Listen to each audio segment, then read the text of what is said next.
Hechos 16:35, la palabra de Dios dice: cuando fue de día, los magistrados enviaron alguaciles a decir: suelta a aquellos hombres. Y el carcelero hizo saber estas palabras a Pablo: los magistrados han mandado a decir que se os suelte. Así que ahora salid y marchaos en paz. Pero Pablo les dijo: después de azotarnos públicamente sin sentencia judicial, siendo ciudadanos romanos, nos echaron en la cárcel y ahora nos echan encubiertamente. No, por cierto, sino vengan ellos mismos a sacarnos. Y los alguaciles hicieron saber estas palabras a los magistrados, los cuales tuvieron miedo al oír que eran romanos.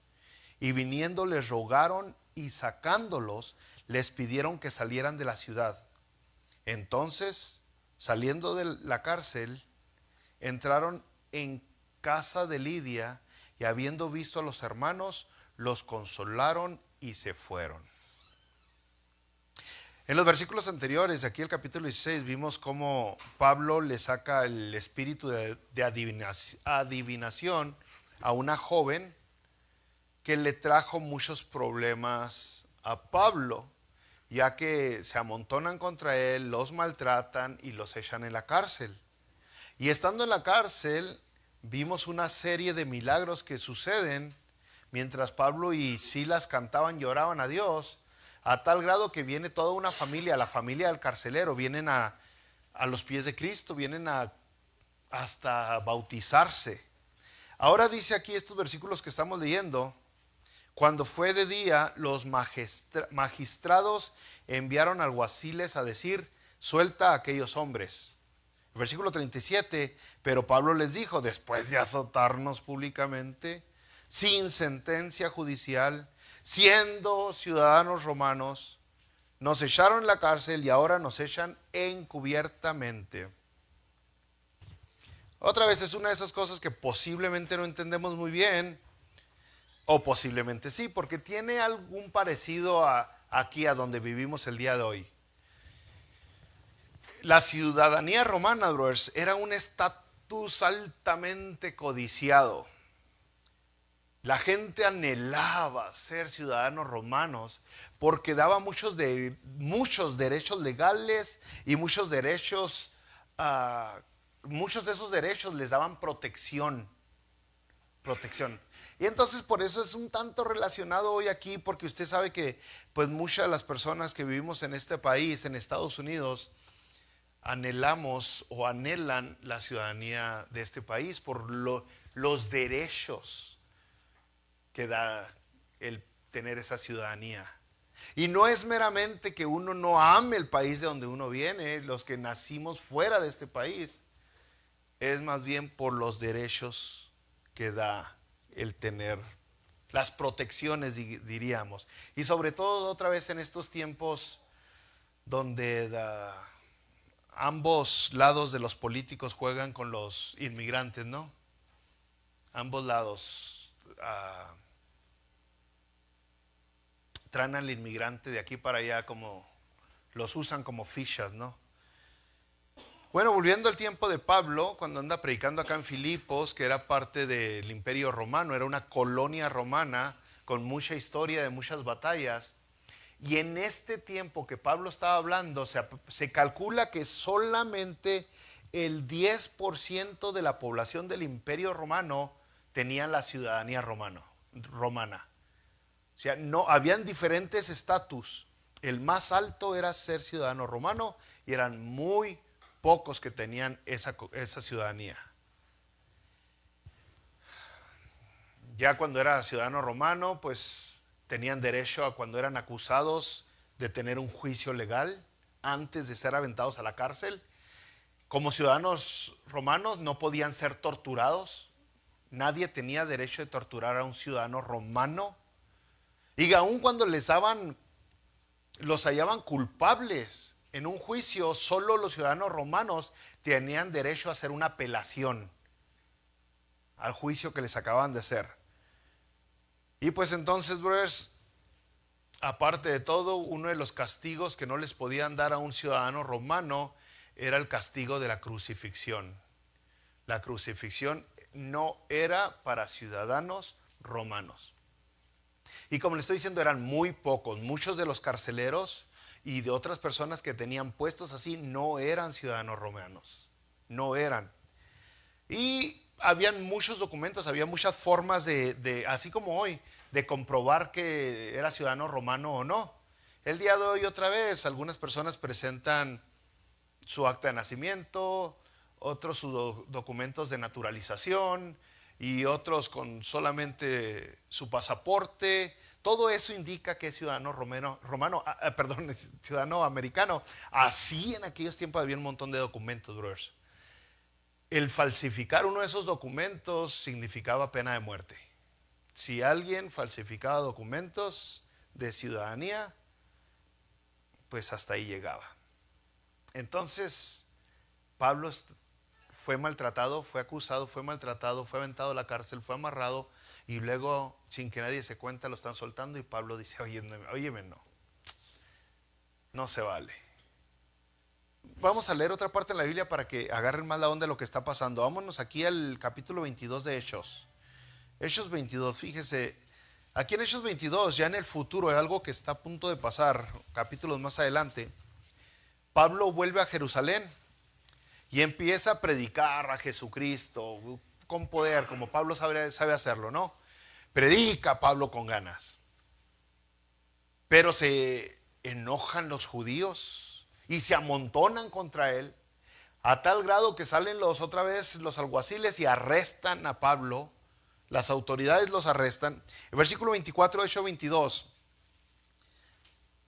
Mandó el tribuno que le metiesen en la fortaleza y ordenó que fuese examinado con azotes para saber por qué causa clamaban así contra él. Pero cuando le ataron con correas, Pablo dijo al centurión que estaba presente: ¿os es lícito azotar a un ciudadano romano sin haber sido condenado?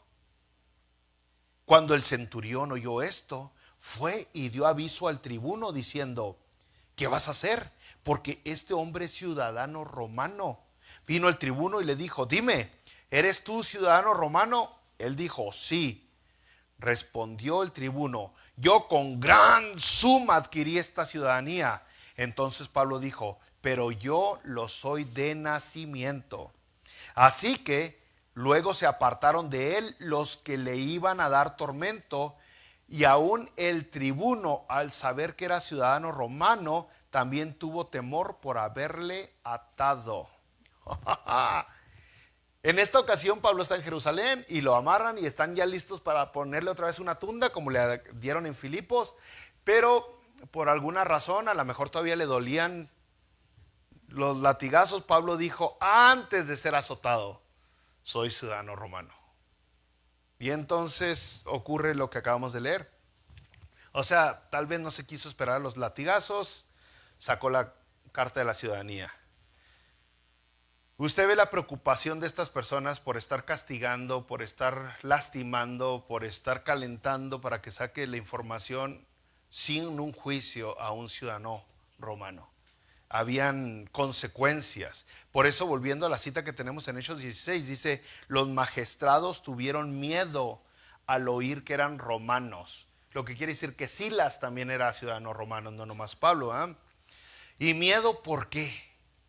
Pues porque pudo el hecho de haber tratado así a estos hombres, pudo haber traído un castigo muy severo contra las autoridades por haberle violado el derecho que tiene un ciudadano romano. Las consecuencias pudieron comenzar desde muy livianitas, como unas multas monetarias, pero también pudo haber sido castigo físico, darle latigazos públicamente a esas personas. Le pudieron haber confiscado sus propiedades. Todo esto está en los récords históricos de que sucedía cuando una persona le violaba los derechos de ciudadanía a otro. Incluso pudieron haber sido ejecutados. Y sí existen registros históricos de personas que fueron ejecutadas por haber maltratado a un ciudadano romano. Depende del estatus que la otra persona tenía, venía el castigo. Versículo 39, y viniendo, de Hechos 16, les rogaron y sacándolos, les pidieron que salieran de la ciudad. Entonces, pues aquí nomás con la información que tenemos ya histórica y bíblica, asumimos que estas personas llegaron con la colita entre las patas, hablando muy bonito. El caso es de que al final dice que les piden que se vayan, que salgan de la ciudad. No los quisieron cercas. No sé si usted ya se fijó, ya se dio cuenta, brothers, pero hay personas que no lo quieren a usted cercas. Y ahí está uno de aferradote. Hay personas que no nos quieren cerca. Les molesta nuestra presencia. Y nos lo han dejado de saber de diferentes maneras. Y nosotros ahí estamos dándole y dándole. En este caso a Pablo le rogaron, le pidieron: sal, vete de la ciudad. Vete. Lo mismo le pasó al Señor Jesucristo. Una situación muy parecida a la que le acababa de pasar a Pablo y a Silas. Si usted va conmigo en la palabra de Dios en Mateo capítulo 8, y esta historia de Jesucristo se repite en Mateo 8, en Marcos 5 y en Lucas 8, pero vamos a leer en Mateo 8 tantito. Es la famosísima historia de los endemoniados gadarenos. ¿Cuántos de ustedes han escuchado eso? Bueno, les voy a parafrasear tantito. Va Jesucristo a estas regiones y se encuentra con dos endemoniados que salían de los sepulcros. Uy, ay, ay. Esos sí dan miedo porque estaban vivos. Dos endemoniados que salían de los sepulcros y que eran bravos. Dice la Biblia en Mateo 8, eran feroces en gran manera. De tal grado que nadie podía pasar por ese camino. Les tenían miedo. Y cuando ven a Jesucristo, estos endemoniados, le dicen: ¿qué tienes con nosotros, Jesús, Hijo de Dios? Así le dicen los endemoniados a Jesucristo. Y luego le preguntan: ¿has venido para atormentarnos antes de tiempo? Los endemoniados reconocieron a Jesucristo, así como muchos cristianos que no son cristianos, que se dicen cristianos, saben quién es Jesús, pero no lo obedecen. Bueno, pues resulta que los endemoniados, o los demonios más bien dicho, porque así es como dice la palabra en Mateo 8, los demonios le rogan a Jesucristo que si los echa fuera, que les permita meterse en un hato de cerdos que anda por ahí cercas. Un montón de cerdos. Y Jesucristo en el versículo 32 les da permiso, les dice: órale, id. El hato de cerdos, el montón de cerdos, fue más inteligente que muchos que están pidiendo dinero, y dice que no quisieron vivir así, se precipitaron, se aventaron en un barranco y murieron todos esos cerdos. Pues la gente que vio todo lo que sucedió fue a platicar a la ciudad y les platicó, estas personas le platicaron al pueblo lo que acababa de suceder con Jesucristo y los endemoniados y los cerdos. Pues resulta que en Mateo 8:34, vamos a leer ahora sí, dice: y toda la ciudad salió al encuentro de Jesús, y cuando le vieron, le rogaron que se fuera de sus contornos. Lo querían presente. Es la misma historia con Pablo. Echan demonios fuera, a la gente no le gusta, y le dicen: vete por favor, vete. Hay personas que no lo quieren cerca, le estoy diciendo. Hay personas que su presencia los incomoda. Y es lógico, diríamos. Si lo vemos así, es lógico desde el punto de vista, observando el comportamiento humano, Es lógico no querer estar con una persona con la cual no estamos de acuerdo. Porque a veces las diferencias son tan grandes, son mayores de lo que podamos soportar. Hay incomodidad. O nos causan incomodidad o nosotros les provocamos incomodidad. La palabra de Dios en Proverbios capítulo 28, versículo 1 dice: huye el impío sin que nadie lo persigue. Huye el impío. O sea, en el momento que usted, fíjese nomás, si usted es un hijo de Dios, si usted ha nacido de nuevo, si usted verdaderamente tiene a Jesucristo, si usted tiene el Espíritu Santo dentro de usted, si usted verdaderamente es heredero de la vida eterna, usted representa a un Dios santo. Usted representa a un Dios de justicia. Entonces, es lógico que aquellas personas que representan lo opuesto no quieran a alguien como usted cerca. Es lógico que su presencia los incomoda. O sea, los va a hacer sentir incómodos porque no representa a usted, no se representa a usted mismo. Y Herminio no está representando a Herminio. No estoy ni siquiera representando a la iglesia hermosa. Estoy representando a alguien más grande, más asombroso. Y eso por sí mismo va a hacer sentir incómodo a muchas personas.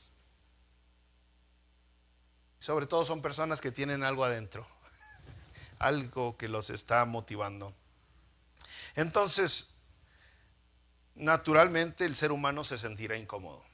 Y por eso le dijeron a Pablo, le rogaron que se fuera. Por eso a Jesucristo le rogaron que se fuera.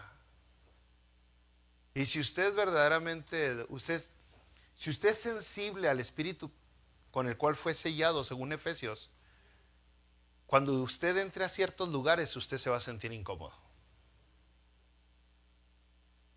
O sea, cuando usted entre a ciertos edificios o a ciertas fiestas, incluso a ciertas iglesias, hay algo que lo va a hacer sentirse incómodo.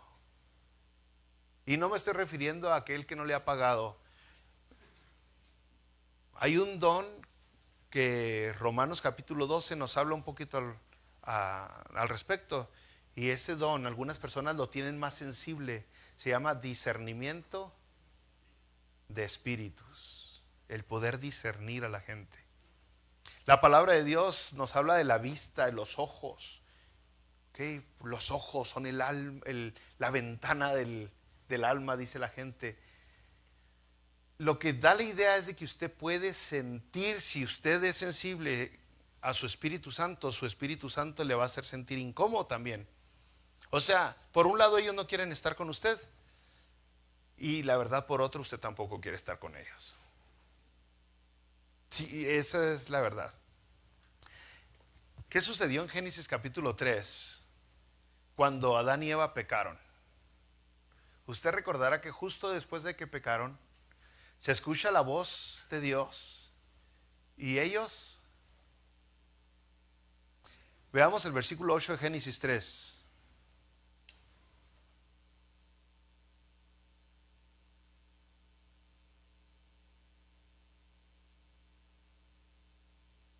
Génesis 3:8 dice: y oyeron la voz de Jehová, Adán y Eva. Dice oyeron, no dice oyó. O sea, no se refiere nomás a Adán o nomás a Eva, se refiere a los dos. Oyeron la voz de Jehová que se paseaba en el huerto al aire del día, y el hombre y su mujer se escondieron de la presencia de Jehová Dios entre los árboles del huerto. Es lógico que una persona se siente incómodo delante de la presencia de Dios. Lo ilógico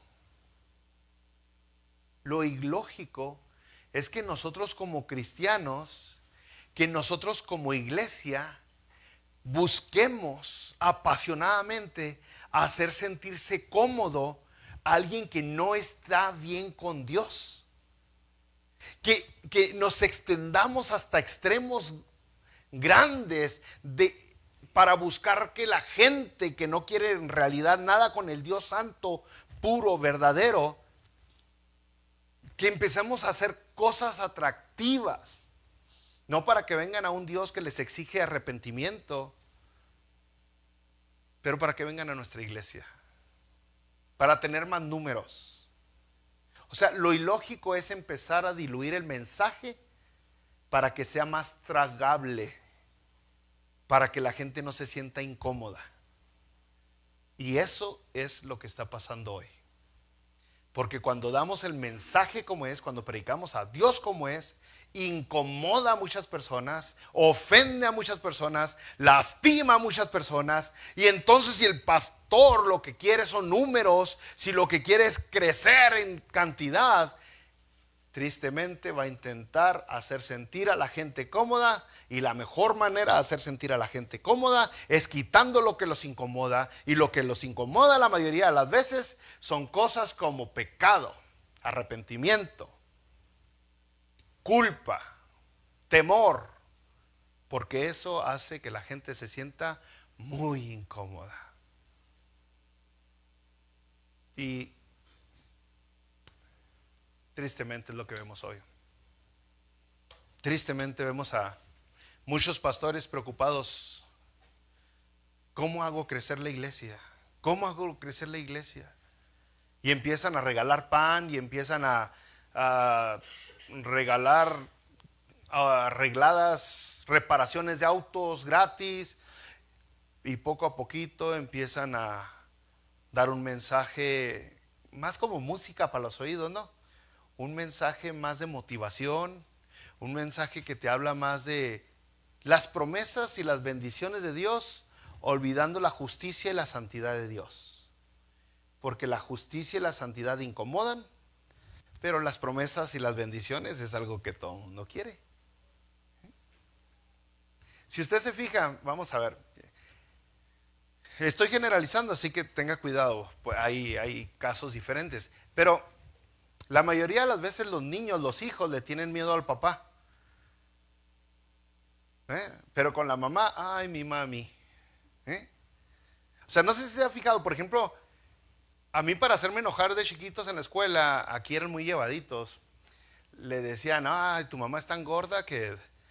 Y lo hacían enojar a uno, ¿no? Le sacaban insultos a uno de la mamá. Le decían, ¿qué decían? Tu mamá es tan gorda que es más fácil brincarla que sacarle vuelta. O sea, cosas así. Pero nunca me decían, tu papá es tan gordo, porque no me importa mi papá. ¿Qué? O sea, nadie sacaba chistes de mi papá. Nadie. Porque nosotros así como que, ay, mi mami, mi papá. Pero ambos representan a cierto grado imperfecto a Dios. ¿Okay? El amor de Dios, la misericordia de Dios, pero también la justicia y la ira de Dios. Y el caso es que madres solteras tienen dificultades porque falta esa mano dura, esa mano fuerte, esa voz que con tan solo hablar sin necesidad de que golpee ya puso firmes a los niños. Y esa es la tragedia que tenemos en muchas iglesias. Estamos quitando la paternidad y estamos simplemente enfocándonos en estas iglesias en la maternidad de Dios, la protección, el cuidado, la ternura, la provisión. Ay, todo eso qué bonito de Dios. Todos quieren eso. Todos reciben a un Jesucristo dadivoso, bondadoso, perdonador, misericordioso. Todos quieren a ese Jesús, buena onda, bien chidote. ¡Wow! Ese Jesús, sí voy. Y entonces las iglesias incluso ponen logos afuera, ven tal y como eres. Te aceptamos, o sea, hasta banderas de arcoíris ponen afuera porque quieren recibir a todo mundo. Todos son bienvenidos. No hay que lastimar a nadie, no hay que ofender. Aquí incluimos a todos, no excluimos a nadie. ¿Eso es verdad de Dios? ¿Dios incluye a todo mundo? ¿O Dios es selectivo? Y cuando usted lee la palabra de Dios, se tiene que esforzar mucho y brincarse casi toda la Biblia para concluir que Dios es alguien que acepta a todos tal y como son. Y hay frases que han lastimado el cristianismo, que se empezaron a salir estas frasecitas hace años y sin darnos cuenta se han desarrollado en algo malo todavía. Con buena intención empezamos a decir: Dios odia el pecado pero ama al pecador. Ay, qué bonito se oye. En realidad Dios odia al pecador también. Si usted va a la palabra de Dios, lo dice bien claro.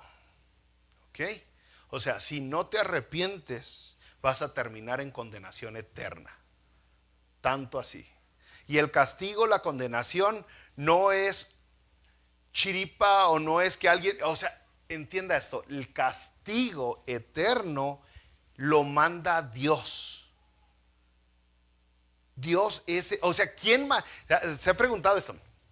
Cuando salió la película de La Pasión de Cristo, hubo mucha polémica porque otra vez los judíos estaban siendo acusados que los judíos mataron a Jesucristo. Y después que hubo gente que dijo: no, fueron los romanos, los romanos. Y luego alguien por ahí saca una canción que cuando le quité el casco al ciudadano romano, al soldado romano, vi que mi rostro era ahí. ¡Ay, qué bonita poesía! ¿Sabe quién mató a Jesucristo? Fue Dios. Fue Dios. Dios se cobró el pago que nosotros teníamos en su Hijo Jesucristo. Dios exigió justicia, juicio, pago. Dios es el que en su misericordia vino a morir, y Dios es el que en su justicia exigió pago. Ese es Dios. Ese es Dios. Y la gente hoy: ay, no, que fuimos nosotros quien lo matamos. Fue Dios quien exige ese nivel de santidad, de perfección. Él mismo. Y cuando usted va a la palabra de Dios, va a ver en el Antiguo Testamento numerosas veces que dice que van a pagar todos aquellos injustos, todos aquellos inmorales, todos aquellos... exactamente, todos ellos van a pagar. ¿Quién les va a cobrar? Dios. Dios. Entonces, eso es lo que no tiene lógica, que el día de hoy muchas iglesias diluyen el mensaje para que se oiga más chido, ¿no? Y que salga la gente de la iglesia: ay, qué bonito habló el pastor, ¿verdad? Sí, fíjate, dijo que yo soy un príncipe. Ay, pues a mí me dijo que yo soy un águila viviendo en un gallinero y que tengo que despegar mis alas. Y salen bien contentotes, cuando en realidad se está diluyendo el mensaje. Y ya ni sabemos, muchas de nuestras iglesias no saben lo que es el mensaje. En otras ocasiones hemos hablado: ¿cuántos de ustedes verdaderamente han probado la leche? Oye, todos los días: ¿está seguro que es leche eso que prueba? ¿Sabe qué tan diluida está? Y cuando pruebe la verdadera leche de vaca, le va a doler el estómago, se va a sentir incómodo, le va a dar córrele que te alcanza, y va a decir: qué fea sabe la leche esta. Esa es la verdadera leche. Esa es la verdadera leche. ¿Saben cuántos de ustedes han comido huevos de gallina? Cuando coman huevos de gallina y de gallo, va a decir: son muy diferentes a esos huevos incubados que comemos. Y es lo mismo con el evangelio. Muchas personas creen que han escuchado el evangelio, creen que escuchan la palabra de Dios, están alterados, adulterados, están corrompidos el evangelio que escuchan. Son palabras que se acomodan a los oídos, y lo hacen porque no quieren incomodar a nadie, porque no quieren ofender a nadie, porque el mensaje así como es: ay, está muy crudo, está muy fuerte, está muy duro, o sea, no lo puede tolerar. Y los pastores, en su desesperación y en sus ganas para que la iglesia crezca en número, para que sean más los que vienen, pues empiezan a diluir. Y yo le digo porque yo he estado ahí. Yo he tenido a varios de ustedes, y varios que ya se fueron, que me dicen: pastor, hable de amor, ¿no? ¿Por qué no habla de la misericordia de Dios, de la paciencia de Dios? ¿Por qué no habla O sea, la gente pide eso. Otra vez, dale, dale, dale. Y yo como me defiendo es, pues yo nomás vengo predicando lo que viene saliendo aquí. No me estoy saltando nada, ¿se fijan? Si estamos hablando de un libro ahí, como nos va saliendo, no estoy eligiendo, no estoy seleccionando. Eso es lo hermoso de predicar libro por libro, verso por verso. No agarramos lo que nos conviene. Y muchas veces, antes de traerlo aquí, me cala a mí. Y es como tiene que ser, ¿no? Entonces, Adán y Eva, cuando escucharon la voz de Dios, se escondieron. Se sentían incómodos. Es lo mismo que pasa hoy. Es lo mismo que pasa hoy.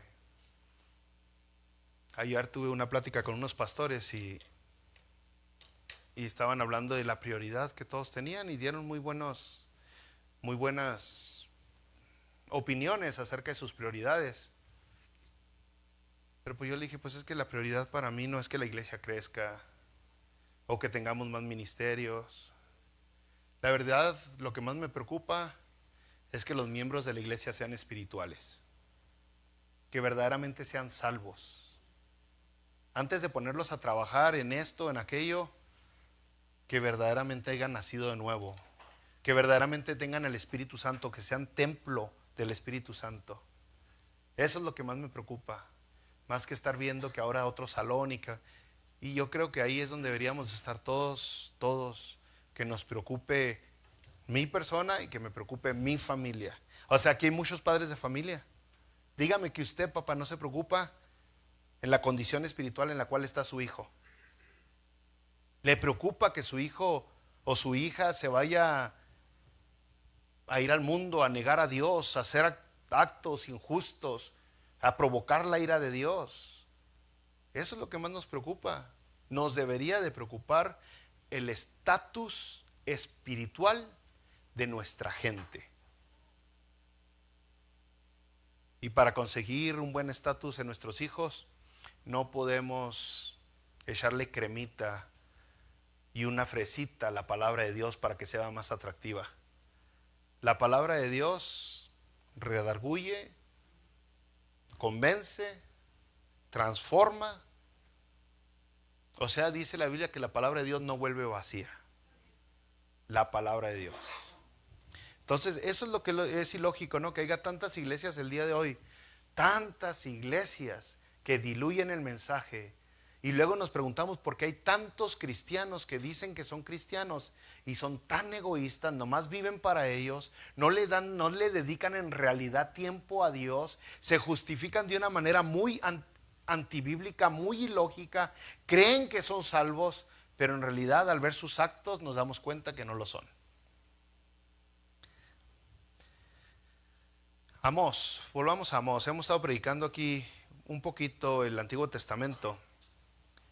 Y en Amós, en el capítulo 3, versículos 2 al 4, nos da una lección bien asombrosa. Usted recordará que Amós es un profeta que Dios está usando otra vez para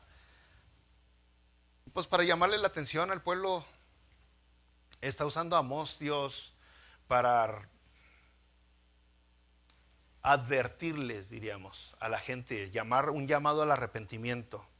Y entonces aquí en Amós, en el capítulo 3, versículos 2 al 4, leamos 2 al 3, dice: a vosotros solamente he conocido de todas las familias de la tierra, por tanto, os castigaré por todas vuestras maldades.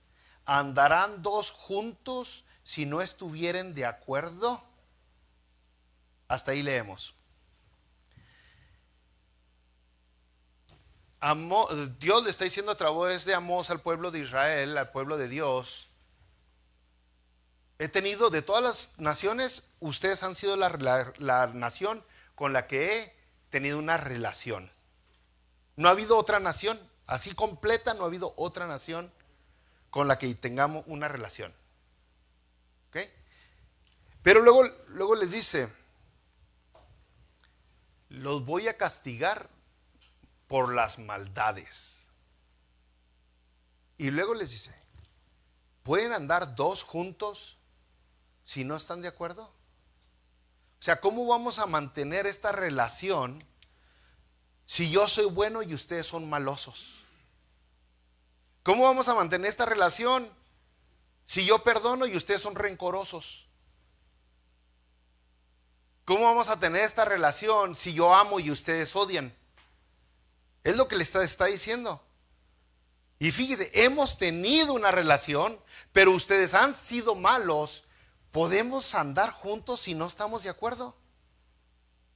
No, alguien se va a sentir incómodo. Y Dios en su santidad no puede tener imperfección delante de él. No puede. Entonces, cuando corrieron a Pablo y a Silas allá en Filipos, es lógico. Entonces, el tener en nuestras iglesias a un montón de gente que hace lo que le da la gana, que vive una vida de vanidad, de placeres, de orgullo, de rebeldía, es ilógico. Es ilógico. Y todavía tenerlos como miembros del grupo alabanza, como líderes de la iglesia, y todavía aún más como predicadores, cuando tienen una vida de injusticia, de inmoralidad, de idolatría. Es ilógico. Dios no puede tener esa relación. Nomás en su mente ilusionista, en sus fantasías creen que están con Dios. Pero Dios dice, no podemos andar juntos porque no estamos de acuerdo. Y la idea no es que usted y Dios o Dios y usted se pongan de acuerdo. La idea es que usted esté de acuerdo con Dios, porque Dios no cambia su posición. Dios es el mismo. Así que ese es el asunto. Hay gente con la que usted va a ser compatible. Ah, chido, qué suave. Quieren crecer, queremos estar bien con Dios, queremos mejorar, queremos obedecer a Dios, queremos ponernos las pilas, queremos amar a la gente, queremos perdonar. Uy, qué suave, queremos ser bondadosos, generosos, dadivosos. Y entonces se acopla con esas personas. Pero hay otras personas con las que usted tiene que ser sincero y decir, no, no puedo porque, pues, esta persona puro queja, puro chisme, puro llanto, puro lloro, puro lamento, puro reclamo, puro rencor, puro odio, pura avaricia, pura tacañez. No puedo estar con esa persona junta. Y ya sé que usted agarre la onda primero o que la otra persona agarre la onda, pero eventualmente no pueden andar dos juntos. Y es por eso que algunas personas la han cortado con usted. Hay personas que no quieren estar con usted, porque si usted representa a Dios, pues los incomoda. Es lógico, los incomoda. Mire, le voy a dar un tip. Bueno, un tantito de información, digamos. Para la próxima vez que hagan una boda o una quinceañera, no se agüiten por nosotros, ¿no? Pero mi esposa y yo aprendimos hace algunas quinceañeras atrás que la gente, pues les hacemos la boda, la quinceañera, y perdona a todos los que les hemos hecho bodas o quinceañeras, ¿no? Pero es la verdad. No todas, pero sí muchas. Les hacemos la quinceañera y luego vamos al salón y nosotros no queremos ir al salón, pero anda, el pastor va al salón. Bueno, vamos por el chile colorado y el arroz, ¿no? Y el caso es de que vamos al salón y mientras estamos en el salón, pues nos damos cuenta que las mesas nomás nos están viendo así como. Y la primera vez que sucedió fue cuando, bueno, pues ya vámonos, ¿no? Ya comimos.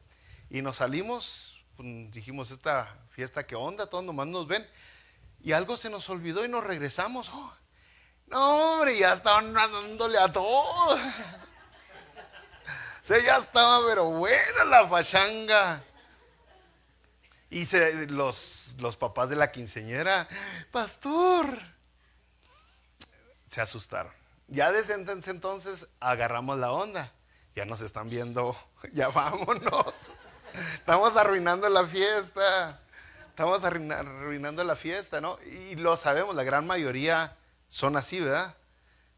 Nos piden boda o quinceañera y luego están esperando y parece que corren la voz. Cuando se vaya el pastor sacamos las chelas, ¿eh?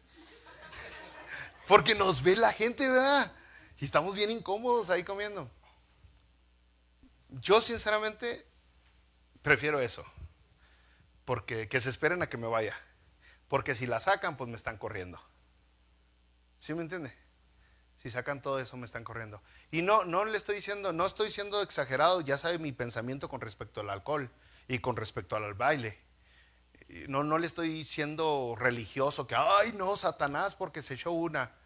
No, al infierno, no a Satanás, al infierno, pero no porque se echó una, sino porque es borracho. La borrachera es lo que condena, ¿eh? No el echarse una. Y si esas personas